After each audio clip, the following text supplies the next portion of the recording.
Hello friends, പുതിയൊരു വീഡിയോയിലേക്ക് എല്ലാ കൂട്ടുകാർക്കും സ്വാഗതം. അങ്ങനെ നമ്മുടെ സുധിയാണെങ്കിൽ രേവതിയുടെ കൈ പിടിച്ച് പറയുന്നുണ്ട്, രേവതി എനിക്ക് ഉറക്കം വരുന്നില്ല, ഈ കോട്ട് സൊട്ടും ഇട്ട് എങ്ങനെ ഉറങ്ങാനാ എന്നൊക്കെ പറയുമ്പോൾ നമ്മുടെ രേവതി പറയും, അപ്പൊ ഇവരൊക്കെ കിടന്ന് ഉറങ്ങുന്നവന്ന് അവരൊക്കെ ഉറങ്ങുന്നതെല്ലാം ഓഫായി പോയതാന്ന് പറയും. അതെ, നിങ്ങൾ ഇവിടെ തന്നെ കിടന്നാൽ മതി, എൻ്റെ വാക്ക് കേൾക്കാതെ പോയി കുടിച്ചിട്ടല്ലേ എന്ന് ചോദിക്കുമ്പോൾ വീണ്ടും പറയാം, എനിക്കിവിടെ കിടന്നിട്ട് ഉറക്കം വരുന്നില്ല രേവതി. അപ്പൊ നമ്മുടെ രേവതി പറയും, അയ്യടാ, വെള്ളടിച്ചു കഴിഞ്ഞാൽ നന്നായിട്ട് കിടന്നുറങ്ങുന്ന ആളല്ലേ, ഇപ്പം എന്തു പറ്റി അങ്ങനെ ചോദിച്ചതും, അതെ രേവതി, ഇത് നമ്മുടെ നാട്ടിലെ സാധനമല്ലല്ലോ, നമ്മുടെ നാട്ടിലെ സാധനമാണെങ്കിൽ ഇത്തിരി അടിച്ചാൽ മതി, നന്നായിട്ട് ഉറക്കം കിട്ടും. ഇത് ഫോറിനല്ലേ, എന്തിനാ ആളുകൾ വലിയ വില കൊടുത്ത് അവിടുന്ന് സാധനമൊക്കെ വാങ്ങുന്നത്, കൊള്ളൂല അത് എന്ന് പറയുമ്പോൾ നമ്മുടെ രേവതി ഇങ്ങനെ നോക്കി നിൽക്കുവാണേ. അപ്പോൾ നമ്മുടെ രേവതി ആണെങ്കിൽ തിരിഞ്ഞു പോകാൻ വേണ്ടിയിട്ട് നിൽക്കുകയാണ്. അപ്പോഴേക്കും കൈയൊക്കെ പിടിച്ചിട്ട് പറയും, എൻ്റെ പൊന്ന് രേവതിയല്ലേ, സച്ചേട്ടന് ഉറക്കം വരാഞ്ഞിട്ടല്ലേ ഇവിടെ ഇരുന്ന് എൻ്റെ കൂടെ എന്തെങ്കിലുമൊക്കെ സംസാരിച്ചിരിക്കും, സച്ചേട്ടന് ഉറക്കം വരുന്നത് മാത്രം വരെ മതി, എൻ്റെ പൊന്നല്ലേ എന്നൊക്കെ ചോദിക്കുമ്പോൾ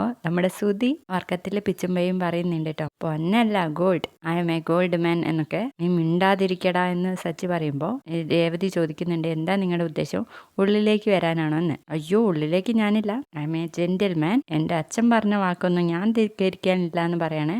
അങ്ങനെ നമ്മുടെ രേവതി അവിടെ ഇരുന്ന് കൊടുക്കാൻ കേട്ടോ സംസാരിക്കാൻ. എന്നിട്ട് പറയും, നിനക്ക് വേണ്ടിയാണ് ഞാൻ കുടിച്ചതെന്ന്. അപ്പോൾ രേവതി ചോദിക്കും, നിങ്ങളല്ലേ പറഞ്ഞ എനിക്ക് വേണ്ടിയാ കുടിച്ചതെന്ന്, അതെങ്ങനെയാന്ന് ചോദിക്കുമ്പോൾ, അതേ രേവതി, എന്നെ പന്തലിൽ വെച്ച് കല്യാണം കഴിക്കാതെ ചതിച്ച് ഓടിപ്പോയനാ ഈ കിടക്കുന്നവൻ എന്ന് പറഞ്ഞിങ്ങനെ കരയാണ് കേട്ടോ. എന്നിട്ട് പറയും, സ്ഥലം കിട്ടുമ്പോഴൊക്കെ ഇവന്റെ ഭാര്യ നിന്നെ കുത്താറുണ്ട്, എന്നിട്ട് നീ അവർക്ക് വേണ്ടി നല്ലായിട്ട് അഭിനയിച്ചില്ലേ, നിന്റെ മനസ്സ് വലിയതാന്നൊക്കെ പറഞ്ഞ് ഇങ്ങനെ കരയാണ് കേട്ടോ. നീ ഗോൾഡാണെടി, ഗോൾഡ് പോലെ ഒരു ഭാര്യയാണ് എനിക്ക് കിട്ടിയത്, സച്ചേട്ടൻ ഭാഗ്യവാനാണെടി എന്നൊക്കെ പറയണേ. നിന്നെ കാണാൻ നല്ല ഭംഗിയുണ്ടായിരുന്നു എന്ന് പറയുമ്പോൾ നമ്മുടെ രേവതി ചോദിക്കും, എന്നെ കാണാൻ അത്രയ്ക്ക് ഭംഗിയുണ്ടായിരുന്നു, സത്യം പറ സച്ചേട്ടൻ എന്ന് പറയുമ്പോൾ, നിന്നെ കാണാൻ നല്ല ഭംഗിയുണ്ടായിരുന്നു, അപ്പോൾ മാത്രമല്ല ഇപ്പോഴും നീ നല്ല സുന്ദരിയാണ്. അപ്പോൾ നമ്മുടെ രേവതിയും തിരിച്ചു പറയുന്നുണ്ട് കേട്ടോ, സച്ചേട്ടനും ഭയങ്കരമായിട്ട് സുന്ദരനായിരുന്നു, സച്ചേട്ടനെ ഞാൻ ഇങ്ങനെ കോട്ട് സൂട്ട് ഇട്ടിട്ടൊന്നും കണ്ടിട്ടില്ല, ശരിക്കും സിനിമ സ്റ്റാറിനെ പോലെ ഉണ്ടായിരുന്നു, ശരിക്കും ഞാൻ സുന്ദരനാണെന്ന് ചോദിക്കുമ്പോൾ, പിന്നല്ലാതെ അവിടെ വന്ന എല്ലാവരും ശ്രദ്ധിച്ച് സജ്ജേട്ടനെ എന്ന് പറയുമ്പോൾ